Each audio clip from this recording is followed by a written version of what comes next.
Come on, let's keep a little optimism.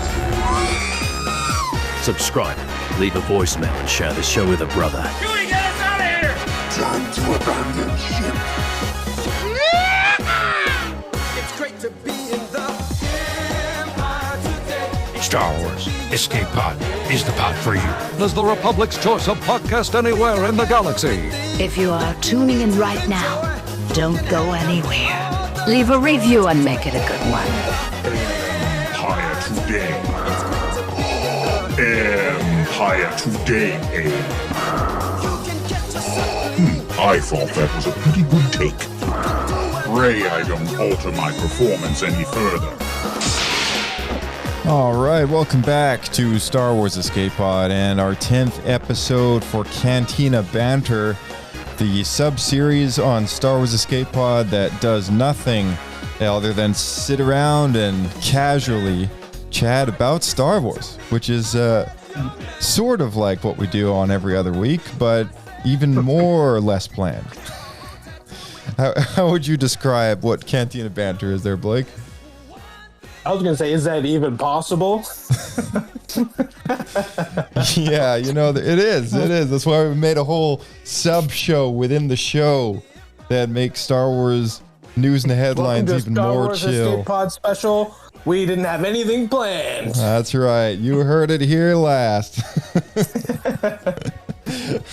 Yeah, I would argue this is these episodes are more kind of the heart of what the original concept of the podcast was, which is just buds hanging out. Right. Yeah, Friends exactly. hanging out, talking Star Wars. Exactly. You know, we just wing it, right? That's right. But that's what I hope, you know, everyone listening at home, I hope like it envelopes you into the conversation in a way that maybe maybe it's special, right? Like maybe it's, you know, feeling less processed, and you know, that's a good thing. A bit more natural. Hopefully. Yeah, hopefully. All natural. Yeah. Speaking of all natural, Maybe we should have called it that. Sorry, what? Maybe we should have called it Star Wars Escape Pod All Natural. Seeing Got a nice ring to it, right? the nude side of Star Wars. The side you never see. And I feel like I can actually see the download number reversing in downloads. Fans are actively leaving. Actively disliking. Yeah.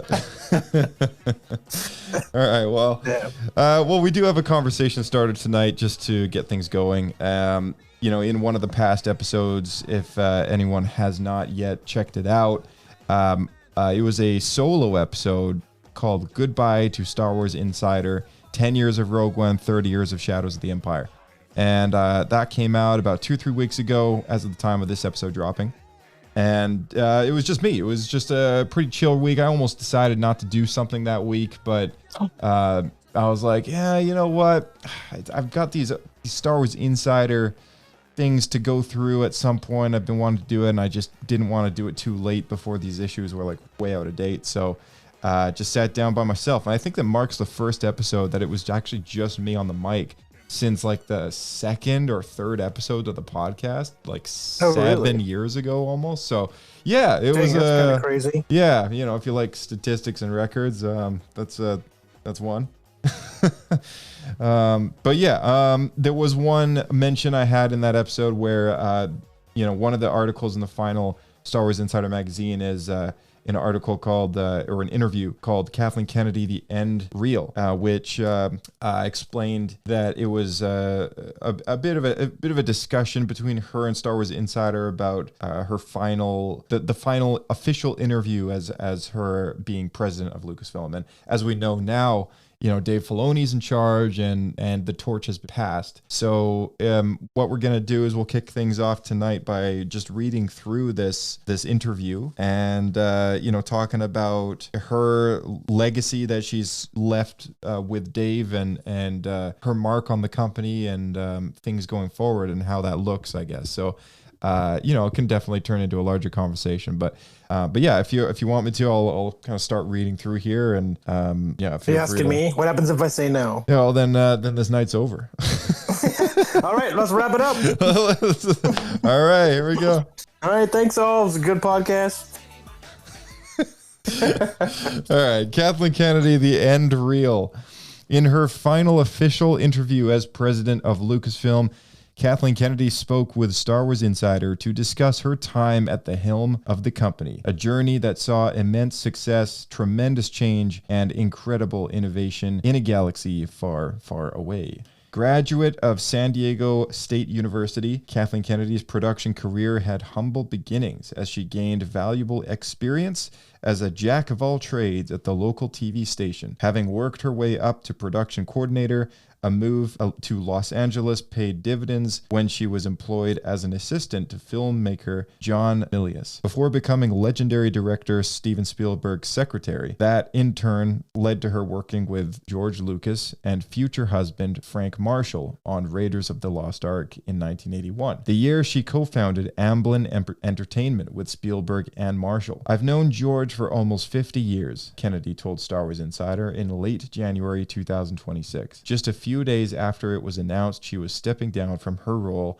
at the head of Lucasfilm. After the explosion of Star Wars, we segued into Raiders, which was when I had the opportunity to work closely with George and became acutely aware of his innovative side, the way he looked at the industry and asked, how do we meet the moment? Probably even more than Star Wars, George's biggest contribution was to push technology in service of story, which I think created that maverick culture we have inside of Lucasfilm. He was always fighting the status quo, and thank goodness he did, because everything we have in cinema today, the world building and immersing ourselves in stories, was something that George was at the forefront of. In 2012, Kennedy joined Lucas as co-chair at Lucasfilm several months before the deal to sell the company was signed with the Walt Disney Company. Kennedy was his choice to lead Lucasfilm in this new era as its president, and she was determined to ensure that the company continued to innovate and inspire as her tenure began. When I stepped into the role, the most important thing to me was to make sure we had the resources to carry on with the things George cared about so much, Kennedy reveals. I knew that everybody inside Lucasfilm in every division cared as much as he did. There were generations of people within the company who had worked with George and were now working with me. I'm referred to as the leader of the company, but I never thought of it that way. I was always in lockstep and partnership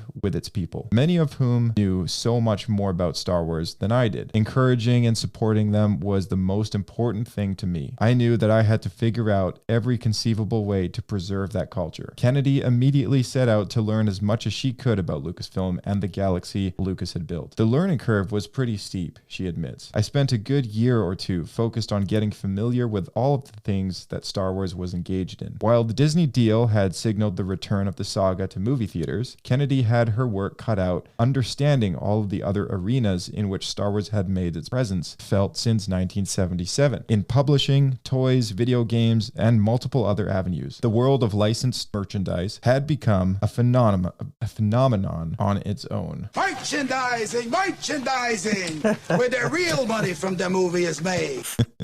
One which George Lucas and his associates had made possible. There had been a massive amount of work done in publishing under Howard Rothman, the former head of licensing at Lucasfilm, continues Kennedy. I knew Howard from years before, so I spent a lot of time talking with him and George. For all intents and purposes, they had invented this form of movie merchandising, which meant Howard had a wealth of information. It was incredible to look at and become familiar with the licenses he had set up. Another vital part of the broader Star Wars experience has been its presence in Disney parks, which took on increased visibility with the announcement and opening of Galaxy's Edge in 2019. Being a part of the parks was something that we were already involved with, which was daunting to say the least, she says. I would argue Disney learned a lot from Lucasfilm because George was a pioneer in terms of understanding the business of building a franchise. It was a word he didn't use, but that's what he did. He built the first significant movie franchise, and consequently, he learned a great deal. By the time time I stepped in, it was a smooth running machine. As much as the saga excels through storytelling, innovation, and engagement, the fuel that feeds it all is the fandom, which began with local groups and fanzines and continues today with websites, podcasts, and Star Wars Celebration. It is an important aspect of the broader Star Wars story that Kennedy never underestimated. Its association with Star Wars is everything, Kennedy insists. When I joined the company, it was very clear. Fandom is an extension of the company. It's an ecosystem, and that community is so important. Without them, there is no Lucasfilm. Disney has been incredible, and Bob Iger, more than anybody, understood how important it was to maintain the culture of that relationship between the company and the fans, which has always been so important to Lucasfilm and to me. We have gone out of our way to make sure that exchange continues to exist. The way we connect with them is constantly evolving, but I think the most important thing is that the relationship remains authentic. Even with that commitment foremost in her mind, nothing could have prepared Kennedy for her first Star Wars Celebration. I didn't know what Star Wars Celebration was when I started, she concedes. It wasn't long after I had taken on the responsibility of running Lucasfilm that George said, "You're going to have to experience it because, well, you really don't know what it is until you go." Celebration Europe 2, held in Essen, Germany in 2013, hosted 20,000 fans for 3 days of Star Wars themed fun. It was extraordinary, recalls Kennedy. I was completely blown away. The community of fans and families and the incredible emotional commitment, the amount of time it took people to create costumes and props, and these incredible immersive experiences, I'll never forget it. Every single celebration since Essen has been at the forefront of things that we plan for the way in advance, she continues. In fact, it's one of the first things we talk about when we look at any kind of marketing campaign, because it's important that we preserve celebration as celebration. It has to remain as authentic as when it first began in Denver in 1999. It has to be fan-run, and we wanted to continue to support that. I don't think anybody has any doubt that Dave Filoni and Lin-Manuel Brennan, Kennedy's successors at Lucasfilm as co-presidents, are going to carry that forward in a huge way. It's incredibly important to us. One unforeseen outcome of Kennedy's Celebration visit directly benefited pre-production plans for Star Wars The Force Awakens. I remember turning a corner and seeing a room full of incredible droids that had been built by fans, Kennedy says. I was like, who's behind all of this? So I met and started talking to Oliver Steeples and Lee Taurasi, and then we hired them and brought them on to The Force Awakens. Lee is still working on Star Wars, so that was an incredible connection. The arrival of Star Wars Rebels in 2014 kicked off the Disney era, but all eyes were on the big screen in 2015 when the long-awaited 7th chapter of the Skywalker saga arrived on December 14th. The movie went on to gross $2.068 billion worldwide and $936.7 million in the United States and Canada. By every measure, it was a smash hit, but Kennedy had been careful not to assume success. The funny thing is, when you're on the creative side, you do nothing but prepare for the worst. You don't prepare for success, says Kennedy, who admits the gravity of the project was not lost on anyone at Lucasfilm. We went into bringing Star Wars back with a huge sense of responsibility, fear, and to be perfectly honest, because of the enormous expectations that we knew people had. What was so rewarding was that when we sat in the audience at the premiere, it played better than we had ever imagined. She smiles at the memory. That was a dream come true. The return of Star Wars in such a monumental manner, followed by 2 sequels and the standalone films Rogue One and Solo, paved a way for the expansion of the franchise onto TV screens with the advent of Disney Plus in 2019. The Mandalorian was an instant hit that led to more than a dozen seasons of live action and animated shows, including the Emmy Award-winning Andor. However, Kennedy emphasizes the value of cinema to the complete Star Wars experience. It's incredibly important because Star Wars is a film brand. It absolutely is, she insists. The television is what we do, is an extension of the cinematic experience, and we'll never back away from what those world-building, character-driven storytelling experiences have to be. That will continue in the TV space, but right now we have a huge focus on getting back to the theater. We've gotten The Mandalorian and Grogu coming up in May 2026, then Star Wars Starfighter the following year. I can't say that there will be a yearly cadence of movies.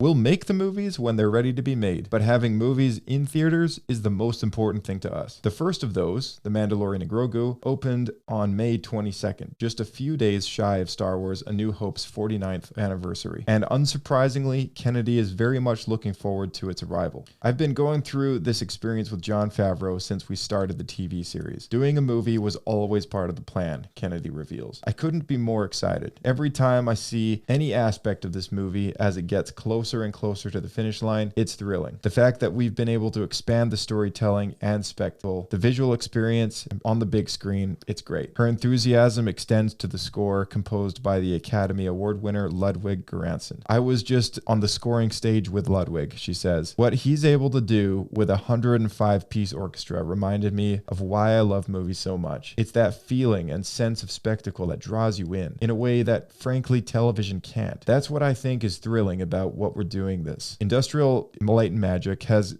done an incredible job on this film. The return of Star Wars to cinema screens after a gap of several years will no doubt introduce a new raft of fans that speaks to the multi-generational reach. Kennedy is well aware of what that means. You can look at Star Wars in segments depending on where and when you became a fan, she explains. You might have been there in the beginning with A New Hope, or you might have found it through the prequels or the sequels. Whenever it was, that's your Star Wars. Families started watching The Mandalorian during the pandemic, so it became a family event. To me, Star Wars is about family, and sharing this story now represents 50 years of storytelling across multiple generations. It's so important that we carry that forward. With Kennedy's impressive tenure as president of Lucasfilm and guardian of Star Wars Galaxy now at an end, we asked Kathleen if she had a final message for Star Wars Insider readers. Star Wars couldn't have lasted nearly 50 years without people who care deeply, show up, and pass it along. The fans are the heartbeat of the franchise, and Star Wars Insider has been a very important part of building this community. That passion has always mattered, and it always will. So thank you for your loyalty, your enthusiasm, and for being an important part of the story. Well, that is it. That is the article. That's the interview. And very kind words, leaving us. Very kind words. Yeah. I was sitting here thinking, because I guess we saw it, so it'd be interesting to compare this to George's exit interview, because I feel like they were very different takes. Like, she was so appreciative of kind of everything and everyone involved. Whereas, like, obviously the different perspectives, because it was George's baby where she kind of like inherited it, and she kind of saw the whole thing as like one, like all of Lucasfilm, ILM, all of it. It's all just like, it's all one conglomerate. That's how she saw it. Whereas George was like, it was like his baby, so he kind of had a top-down view instead of a bottom-up, if that makes sense. Right. Yeah. Yeah. So it's an interesting contrast. Oh, totally. I mean, it is also you know, it's a very safe interview, I would say. You know, like there's nothing but praise from her for, you know, Dave and Linwin taking over and for the fans. Yeah, and for the fans, of course, and you know, the success of The Force Awakens, which to this day is the biggest Disney Star Wars success that they've had. And The Mandalorian, of course, being you know, such a recognizable household name now.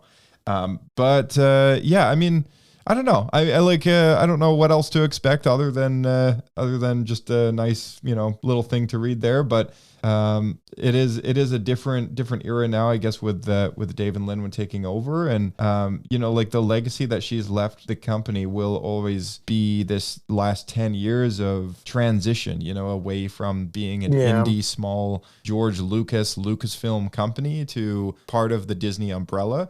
You know, she's that person in history now that helped, I guess, make that transition. And you know, with the successes and the flops that have happened over the years, you know, I feel like it's almost unfair the way that a lot of people have responded to Kathy, you know, in regards to, you know, the more controversial films or series that have been released over the years. You know, it's not her fault. You know, it's like, In the same way that if any new particular film came out and wasn't like the greatest, I wouldn't all of a sudden blame Dave Filoni for it. You know what I mean? It's just one of those things. Like, No, but I will say that in that circumstance, I feel like Dave would be more to blame than Kathy would be, just because he's a creative. So yeah, because he's put a lot more how he, at least from what we've seen with the show, like television shows and everything, he facilitates Star Wars the same way that kind of George approached it.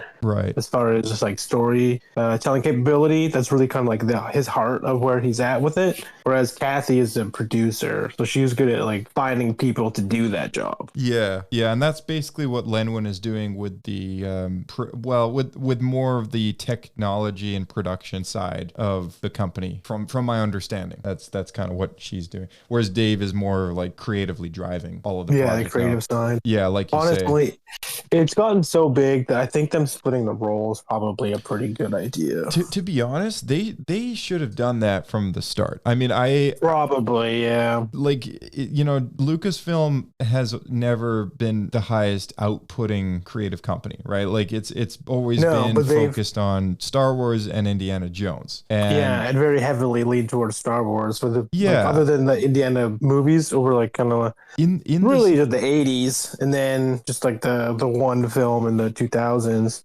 Other than that, it's pretty much been entirely Star Wars. I do feel like, I mean, there's obviously a gap to like the early 90s, but after that, like it was pretty solid. Always some book or some game coming out, like like every year there was something. Yeah, and George had like nothing to do with that either, right? Like that was kind of the point of the whole expanded universe, Leland Shee keeping track of stuff, and you know, like it was a very small set company. The Lucasfilm Publishing Group is, you know, a handful of people, and you know, communicating with the publishers and the authors and all of that. I guess maybe that's a question to ask then, is from what we remember from that era, like how did we feel of the success of that kind of structure of going about it versus how Kathy handled it? Because obviously, first of all, what she took on was a far more difficult way to go about it, trying to keep everything consistent and canon and intertwined, which is a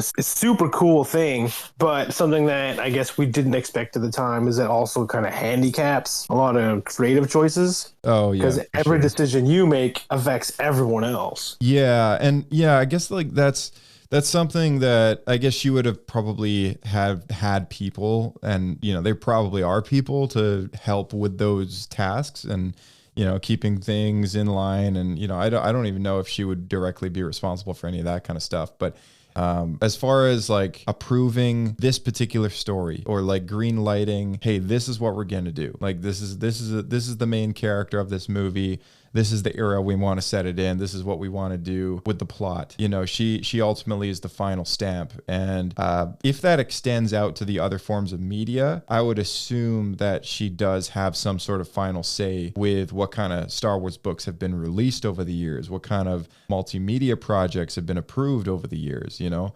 Right, but she's not reading the entire thing. She's probably getting like a one-page summary. Yeah. So she has other people that would have been, you know, supervising. Pablo? Though, yeah, well, I don't even know if it would be Pablo. Historically, Pablo, at least my understanding is that he was the one that like would read everything. He was on top of like what's going on. Yeah, he's one of those people that would read it, communicate back to the author, you know, like give some creative feedback to sort of help cement it in the story and in the timeline or whatever. Look, killing Chewbacca with the moon is a bad decision. yeah. But yeah, I mean, I think is that the story about how that happened was literally the author sending a message to the Lucasfilm Story Group at the time, before it was called the Lucasfilm Story Group, you know, and they sent a list of characters that I believe they it was could called not kill. The Lucasfilm is Inquisitorious. Yeah. Yeah, they sent them a list of characters that you can't kill, and Chewbacca was weirdly not on the list. So the story, so strange. Yeah, the story was like written to basically accommodate, like, hey, whoa, Chewbacca's like not off limits. Like, of course they want it to be the clearly first. you're gonna jump on that. Like, no one's gonna skip that opportunity. Right. Yeah, exactly. So that's how that happened. But yeah, I mean, I would say she's had a good run. I feel like she had a pretty difficult, hand that she was dealt. George, she accepted the position. But it was all, and I think I've talked about this before, but her job was very different from George's job. Because from day one, her job, which was essentially supposed to be George's job, all of a sudden morphed into leading the company inside of another company. Yeah, where no, it's true. All of a sudden the financial structure changes, the hierarchy changes. All of a sudden she now has a boss as well, and his name. George was a kind of a free agent, really. Yeah, exactly. So like I've always been under the impression that she has, even though she is a leader, she is also an employee, in the sense that she still has a boss as well, right? And operates inside of Disney. So it's a very different time than before the Disney purchase, unquestionably. Yeah.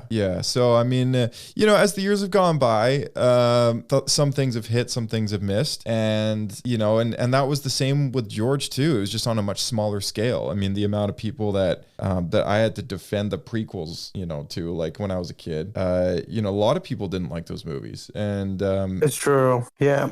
And not that there was as many people reading the kind of stuff that we were reading back then. Like, there's probably a lot more people reading books and comic books and stuff compared to back in the day. Yeah, compared to then. Yeah, but sure. So opinions are kind of made more vocal and this and that. But yeah, I mean, it's a tough job, right? Like, it's been a very difficult job. So I think going forward, having split the job very wisely into two different areas of duty, I guess, is a very smart idea. And I think we have a bright future with the release of The Mandalorian Grogu is pretty substantial. It's pretty notable because it does mark a return to the big screen ever since the breather that we've had since The Rise of Skywalker hit theaters and disappointed many people.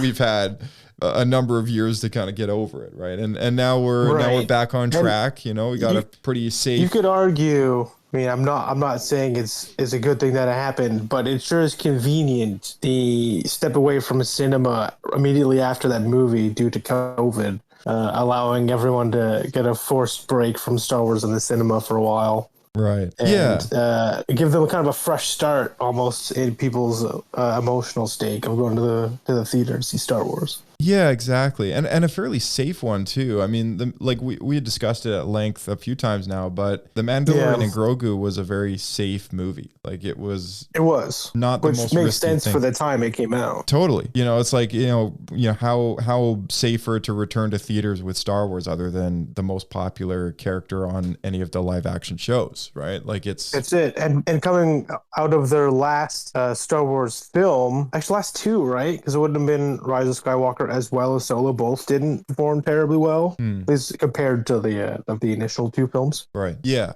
I mean, so coming off of that, going back into cinema again, it makes sense then that another reason to play it safe, right? Yeah, exactly. So, currently the box office has hit about $137 million domestically and $246.6 million internationally. I don't know when that data was sourced, but the article that states those facts was May 31st. So, I feel like this at this point, it's probably, recuperated a lot of its expenses in having made the movie. It's probably at least broken even, and at least I hope. And sometimes that's not a bad thing. Did they announce what the cost going in was? I actually don't. The budget of the film. Because that usually doesn't include marketing, which I would say, as far as movies in film? Like, 166 in theaters? So it's Excuse me, movies in. Yeah.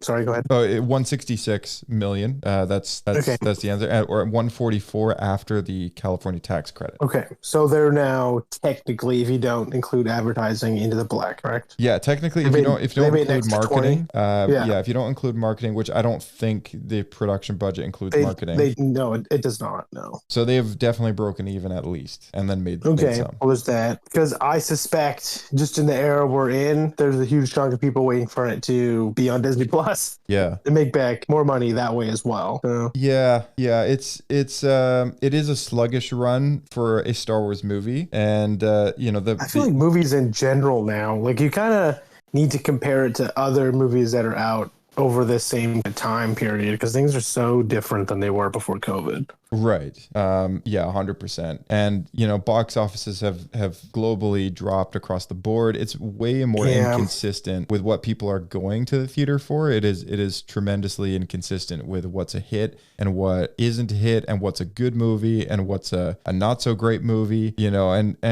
not every movie is going to be $1 billion box office. But as the years have gone by, expectations have been raised and budgets have been brought up higher. That's the other thing, yeah. And but this film, like Mandalorian and Grogu, was the budget for that not significantly lower than, say, Rise of Skywalker? Oh yeah.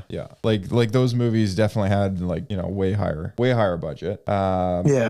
Let me. So see. again, they were playing safe budgetarily as well. Yeah, like the budget of Rise of Skywalker had a budget of $593.7 million, which is insane. It is, yeah, that's pretty crazy. Like that is almost as much as it cost to make both Avengers Infinity War and Endgame, I think. Like the budget between those two. Really? Yeah, the budget between those two movies was like nearly $1 billion. Dang. Yeah. That's pretty crazy. Yeah, it was like $400 million to make just Infinity War, Man, and then it was like another $400 million to make Endgame. You can just see how this is just like not sustainable. Oh yeah, no, 100%. Like it's just so in a way, it's like, how do we make a good Star Wars movie that's like more budget friendly, that performs decently well?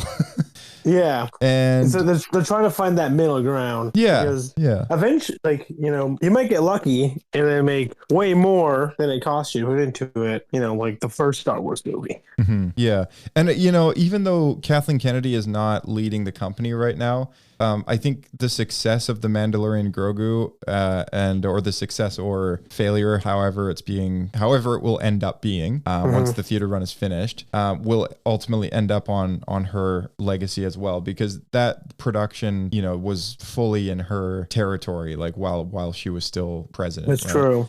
That's a good question. Yeah, I'd be curious to find out more information on that. Yeah, I personally would think it would be, because just based on the announcement of her stepping down and to the movie's release date, there really wasn't enough time for anyone else to do any work on it, like in that position. Yeah, but who knows what's going on behind the scenes? Yeah, exactly. Yeah, she is credited as a producer on the movie, so there is. What about Dave? Out of curiosity, what is his? Dave is credits say. Dave is both a writer and a producer on that movie. Okay. Yeah, interesting. Well, who knows then? Could go either way. Yeah. But I mean, I don't know. Like, I feel like people could very fondly look back at this last 10 years and say like, hey, I really missed those days, having Kathy in charge of the company, right? But I mean, I'm hoping it's not, in the context of now things are going super downhill or anything like that. Like, I think Dave and Linwin are going to do a great job, but I think so too. It is an I have era. very high hopes for it. Yeah, like it is an era like any other, and now that chapter's closed, and she's got 3 spin-offs and 3 episodes like under her belt, having led the company. So many other things. Galaxy's Edge at the Disney parks. We've had the big High Republic multimedia project. A number of Star Cruiser. A lot of animated shows and live action shows. So yeah, if you count everything up, I feel like there's been some pretty big It's been hits out there. I mean, it's been a decade, right? Yeah, So, yeah, 100%. A lot of work that's been done over the last 10 years. So, and Star Wars games towards the end of those 10 years just got good, which is great because that's probably the hardest part of this first Disney decade, honestly. oh yeah. I feel like the biggest misstep, in my personal opinion, is giving EA the exclusive license. Yeah, I don't know whose decision that was, but that was a bad call. Yeah, I mean, it looks good on paper because you were like, hey, they're a big company, they have lots of studios, we'll give it to them, they'll be able to make a bunch of games because they can handle it. We'll just let them deal with it. Unfortunately, that is not how it turned out. No, they just made like 2 games in 5 years. Yeah, bro. Like, how did LucasArts do so much more? Ugh, crazy, right? That's insane. Very crazy. Yeah, LucasArts was just like the publisher label, but yeah, they hired a lot of like little studios back in the day, and they just got stuff There's done. so much cool stuff. Yeah. Oh yeah, like there was so many stuff just got done. Like it was different time though, right? Like now all these little studios are being bought up by larger places. By EA. By EA, yeah, or or whoever, and it's really leaving. And then to go further, the big studios that are buying up all the little studios are being now bought by like corporations and investment conglomerates. Man, nothing as far as like creativity of games. Nothing good can come of that.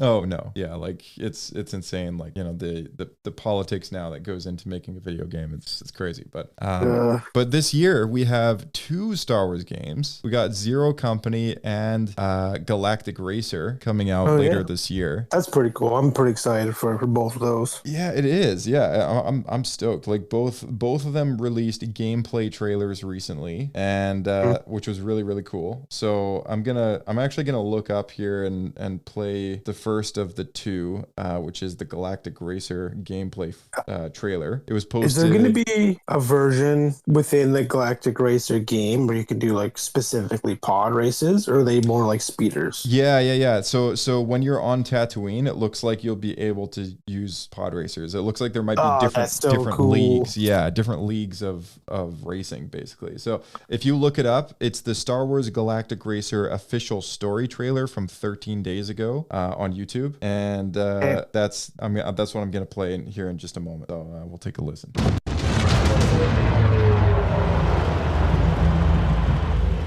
Welcome to Durban Acos, where champions are born and losers annihilated.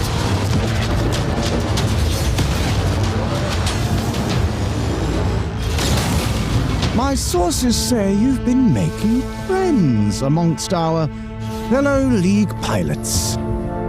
Racers don't go head-to-head against Sebulba. Legends do. They are not your friends. I've seen you at Kestar's side. Stay out of my way. Oh, this is the dream shape!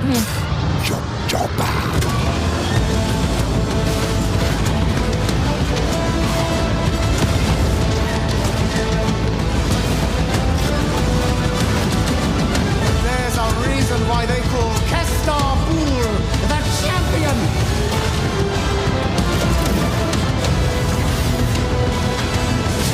The golden age of the Galactic League begins now!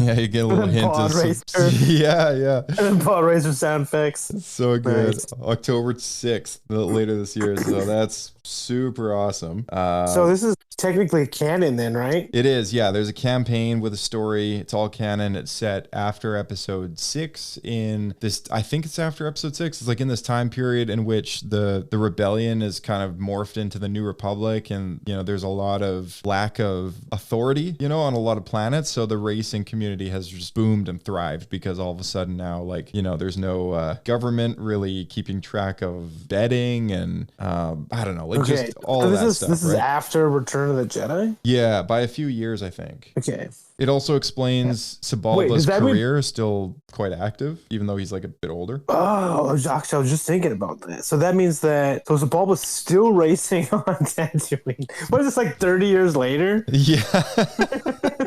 He hasn't moved up. No.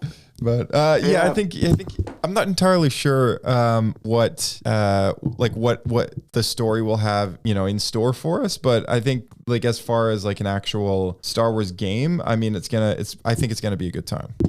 I'm very excited for it, especially because I feel like we haven't had a Star Wars racing game since like 2001. Oh yeah.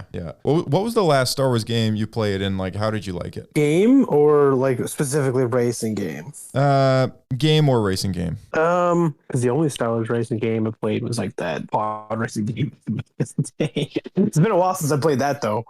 Some recent Star Wars game, other than I'd say like there's the modded Battlefront that we played recently. That's probably like the last Star Wars game I technically played. The Star Wars, which one? Sorry. The modded Battlefront. Oh yeah. That's from the 2017 Star Wars Battlefront 2. Yes, but it was when you got us to play with that crazy Kyber mod or whatever. Yeah. Oh yeah. Right. Okay. So that was the last Star Wars game you played. Like what was out of the new ones though? Like which ones have you played? Like the new ones? Can we list them? Outlaws. I'm drawing a blank because a bunch of them are still on my 2 playlist, but I haven't had a lot of time for gaming in the last while. So like that one's on my 2 playlist. The one that I plan to play next, but I haven't done it yet, is the third. It's actually the second one. So it's like Jedi Survivor or whatever the new one is. So I'm pretty behind. Okay, yeah. I mean that was a good game, so you know definitely maybe play that at some point this year. It's pretty good, but yeah, I think like Galactic Racer seems like it'll be pretty chill. You know, like if anyone likes. Squadrons. I was playing Squadrons the other day. I did play that. Oh, okay. So how did you like that one? It was really good. But I remember playing the old ones back in the day, so it was like very kind of nostalgic in that way. I enjoyed that quite a bit. Actually, did we play? Oh no, we played. That was also Battlefront. We played it was similar, but independently, I was playing Squadrons. Yeah. Okay, so then with Squadrons, like, did you like the shorter narrative? But you know, I don't. Have you had a chance to play the multiplayer experience? I haven't finished it yet. Oh, okay, got it. Yeah, I played like 3 or 4 hours one day. That was about it. Yeah. Okay. All right. Well, yeah, I enjoyed it. It's a good time. It's just the problem is then you got me on this Demio game, and that's all I've been playing since. Yeah, Demio is a good time. So yeah, the Galactic Race is going to be a good one. It is supposed to be. I think it's supposed to be multiplayer, or it'll have an online multiplayer mode. Man, we'll have to record it and release some clips or something. But pod racing between Bryce and you will be, and maybe Phil will be a good time. We'll do like a Star Wars Escape Pod like tournament. You know, that sounds fun. A series. We'll do a series like a cup. I have to memorize some Huttese like curse words. Yeah, exactly. Some Huttese slang to like throw at. Dia Slimo! Yeah, so the other Star Wars game coming out this year is a bit like XCOM. It's called Star Wars Zero Company, and also based in the Clone Wars. It is a canon campaign, fully single player, but the gameplay is fully strategy based. It's not action adventure RPG, but it is a exclusively single player game like those games are, but it's very tactical and very strategic. But there's a very interesting story that we can take a listen to with the latest trailer that also hit YouTube 13 days ago. So let's play this. When? Warning continues flashing.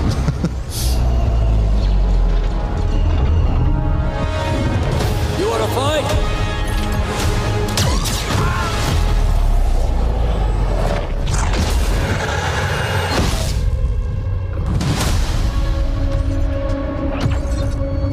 Intelligence was just briefed on reports of a separatist fleet massing in the Serralona system. Then we need to make our move. You got someone? Zero Company.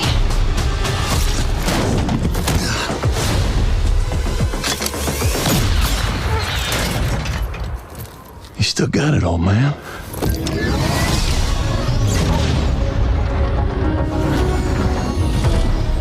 What do you got for me, Bennick? Word Silius. Coyle's been spotted meeting with local gangsters. Get down there, find out what they're up to. But please, do it quietly. Griff. Shots in contact. My team's got a contract to put an end to Fathom's plans. I've been tracking Fathom for months. She's at the center of it all.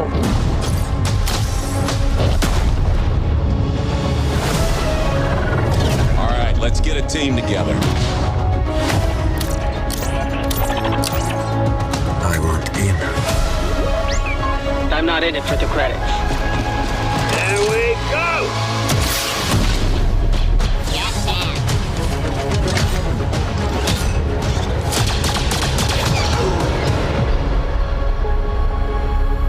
Who's a good operator? You knew the risks. The circle must be closed.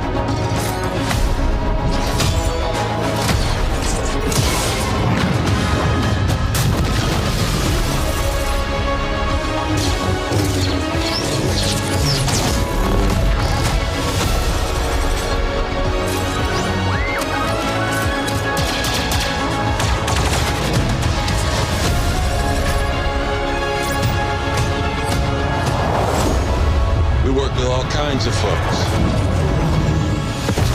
Ex-separatists, ex-noble, ex-cons, and we're better for it.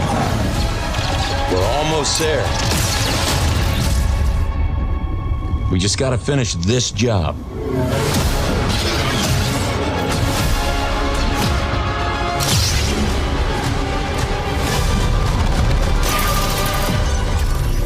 General Skywalker.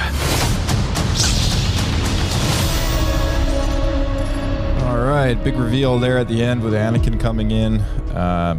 Really cool. Oh man. Yeah. So. Was that D. Bradley Baker? I heard. I think so. I think sounded it's like him. Yeah. He did the whole trailer. He did the whole trailer once again. Everyone. Oh boy. So yeah, very cool. There's gonna be a lot of interesting story beats, and I wonder how this is gonna fit in. It looks, based on Anakin's appearance, it looks like this might take place towards the end of the Clone War. Probably after Ahsoka has left the Order, type thing. And how big is that window? I don't actually know. But it seems as if the Republic is getting, a bit desperate. They're outsourcing to Oh, I see. Okay. Groups like Zero Company. Does that mean that this game you're fighting separatists? Yeah. So the primary antagonist of the story is the Separatists, and all their nefarious things going on across the galaxy, and you're working as part of like a ragtag elite company of units that operate in the shadows, essentially, and do these Black Ops missions type thing. So yeah, that's pretty cool. I didn't realize that this was like a story game. Yeah, there's a story to it. There's a narrative that drives each level in the game, and even though it is fairly customizable, I think there are some characters and story beats that you just can't change just because it is part of the campaign and part of the narrative. Yeah, and this game, unlike Galactic Racer, is it's only single player, so it's very much to be. Oh, really? Okay. Yeah, I'm surprised by that. Yeah, it's very much to be enjoyed as like a narrative story with strategy in the gameplay, and I guess just to kind of take it your own beats, like on your own pacing, just like a playable that's pretty cool. Puzzle. What is the estimated gameplay time? I don't actually know. It doesn't actually say that because nobody has had a chance to play it just yet. But the story mode lasting over 15 minutes. Yeah.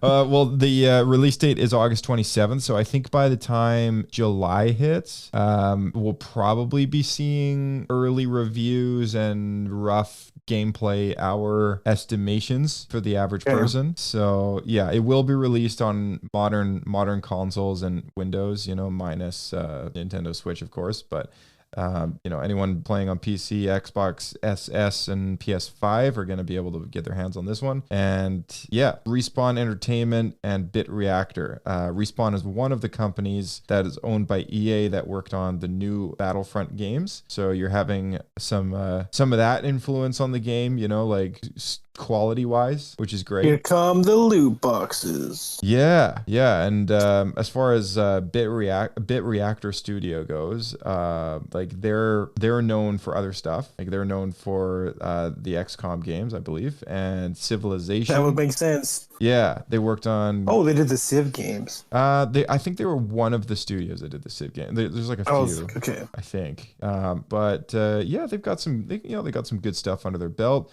It does say here that Firaxis Games was the studio in which a few people left and made Bit Reactor. So the co-founder and CEO is Greg Forch, I think is how it's said. The studio's team has prior experience on major titles such as XCOM, Civilization, Gears of War, and Elder Scrolls Online. Very much. Oh. It's a new studio, but it seems as if the people working there have been working on that kind of stuff for. So okay, interesting. I'm very interested in both these games. Yeah.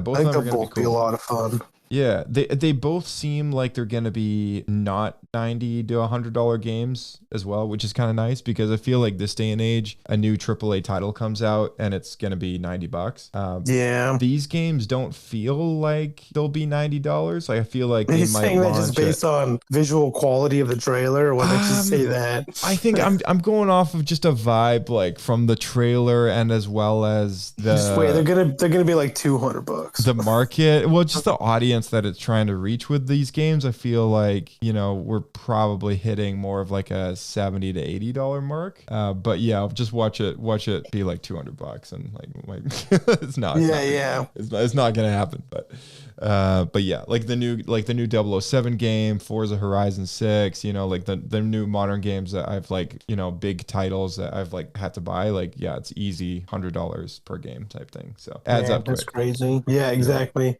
Might have to pick between them. Yeah, I might have to pick between them. They do come out within, a span of basically months of each other, right? Like August and then October. It's a pretty quick turnaround, yeah. Yeah, it is, yeah. 2 at once. I'm kind of surprised they haven't spaced it out a little bit, but I remember every good game coming out November, that you have to wait for Christmas. Right, yeah. What a time. Being a thing. What a time. So another little chill conversation tonight before we wrap things up that I thought might be fun is we recently hosted an engagement party over at our house for some friends of ours. But one of the guests that was here, big Star Wars fan as well, and I guess just not on top of the more recent stuff, but used to be a big Star Wars fan because he came into the recording studio here and thought, man, it was such a cool room, all the stuff and everything. We got talking and he was telling me about some of the books that he used to read as a kid, and it turns out that we read the same stuff. He read the Boba Fett book series from Scholastic. He read the Last of the Jedi series with Ferris Olin and Obi-Wan Kenobi, and he was asking me about these series and I was like, oh yeah, and then I was kind of recapping some of the characters and some of the very basic story beats that I vaguely remember. And he's like, wow, you've just unlocked all these memories in my mind. I'm like, that's nice. But yeah, I don't know, just as a finisher here, what as a kid, what kind of Star Wars books have I repressed? Yeah, what kind of Star Wars books have you repressed from your mind that you want to make aware that people should read out there? Oh man, I'm gonna think pretty hard to unrepress them. What was your earliest Star Wars book? What was the first one that you read? The first book that I ever read? Yeah. To be honest, it was probably I think it was for a book report. I did the novelization of A New Hope or Empire or something. Okay. And I didn't even read it. I just watched the movie and then wrote what happened. What? Okay, that doesn't count. That doesn't count. All right, but I remember that's one of the earliest times I remember having a Star Wars book in my hand in my house. Okay. Let's see. There's the Karen Travis novels. Those are good. Did you ever read The Rise and Fall of Darth Vader? Is that the one where he's on fire on the front? No. It was like a recap of the Skywalker saga from the point of view of Anakin, but it kind of like, it jumped through, obviously, because it was like a 211 page book recapping 6 movies, but that was basically what it was about. I don't think I read that one. Yeah, I think it's mostly like while he's Darth Vader, but it looks like he's like remembering like parts of his past type thing. So it sounds pretty neat. I don't think I read it though. Yeah, it was cool. It was the cover art. Drew Struzan was the cover artist, which is pretty sweet, and it was very unique in the sense that I remember very vividly that the book ended with him becoming one with the Force and hearing Obi-Wan's voice after death and apologizing to Obi-Wan. Yeah, it was such an interesting like moment that was written that I don't think has ever been recaptured ever again, but that was an interesting one that I remember from when it came out. That was an earlier one that I read. The Jedi Quest series, Obi-Wan and Anakin. I know of it. I might have read like part of one at like a Scholastic book fair, but I never purchased it. So prior to reading like The Heir to the Empire, like was that novelization maybe the only other book that you read? Honestly, to be honest, I didn't really read books. like when I was in like primary school, I pretty much just played games and watched movies and stuff. I don't think I did. To be honest, I think the first Star Wars book I ever did all the way through, even though it was an audiobook, was the Heir to the Empire trilogy. And I did that when I was like 20. Wow. Okay. So I guess as Jeremy Clarkson would say on the Grand Tour, and on that terrible disappointment, I'm afraid it's time to end the show. On that bombshell. Yeah. All right. Well, as always, sir, it's been a pleasure having you back on. It's always a good time, man. I always enjoy these. Sorry to let you down like that. Maybe I should have kept that repressed. Well, now it's something to think about this week. I read like some Halo novels back in the day, but that's like as close as I probably got. You read Halo novels and not Star Wars? Dude. It was a weird time in my life, all right? Oh, man. I remember reading the Clone Wars novelization when that came out. Karen Travis wrote that one. And yeah, those are good. I read those after you recommended them. That's like... Yeah, the Karen Travis books. 23, yeah. I'm going to be honest, the Karen Travis Clone Wars novelization makes that story and that movie like quite a bit more appealing. If for anyone who really hates the movie, there is a novelization of the movie and it was actually pretty good. Oh, because I'm thinking of the Commando books. Yeah, that's the same author. Same author who did Commando books did the Clone Wars movie novelization. So if you're not a fan of the film, definitely check out the novelization because it was actually decent. Not half bad. Ooh. So. Is it beat for beat the storyline of the movie, or is there like more like it expands and stuff? Yeah, okay. it expands on the beat for beat in the movie. Like it's very faithful to the movie, but it definitely takes some time to expand a bit more about what's going on, which I appreciated a lot. So yeah, check it out. It was a good one. Yeah, fair. I will say I was very deep into all the Star Wars games through the 2000s and far too invested in Star Wars Lego. Right, yeah. That's where I was at with the Star Wars at that time. The Lego instruction manuals, that was your source of reading. That was as far as much reading as I could handle, yeah. All right. All right, man. More picture books, man. Yeah, it's all those pictures. That's what gets you. All right, well, we will catch you in the next one, and may the Force be with you.